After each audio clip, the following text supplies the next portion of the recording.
Slapface is a Shudder film. Didn't watch it on Shudder, but it's released by Shudder anyway. This is a horror fantasy drama film about Lucas. He's a young boy still reeling from the death of his mother. He didn't have the greatest childhood, but now he's living with his older brother Tom as his guardian, and he has a crush on a schoolmate, and she is friends with these bully twins, females, and they dare him to go into this old building which has a witch apparently named Virago. And when he goes there, he sees the witch, and he keeps going back, and he becomes familiar with this witch. You know, she's sort of there to sort of fill the void in his heart. And also, though he doesn't have the greatest home life with Tom either, because Tom and him play a game called Slapface, in which they slap each other in order to get the crap out. But you got to get the feeling that, you know, whenever Tom plays the game in anger, it's almost like child abuse, and it's probably something inherited from their abusive father.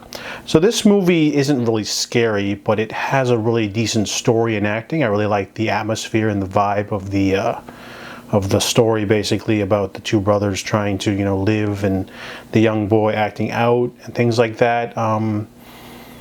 It wasn't really scary though.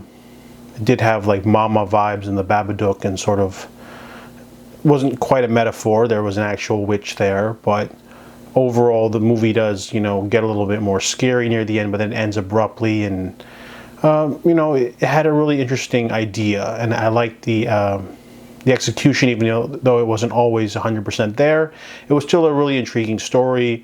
I think also the producer was like the main, Tom, the actor, he did a pretty good job. And there was also a female character thrown in there that was pretty good too. She's like an outsider element, but she's a little underdeveloped as well. She tries to be like a sort of mother figure, contrast to the Virago witch.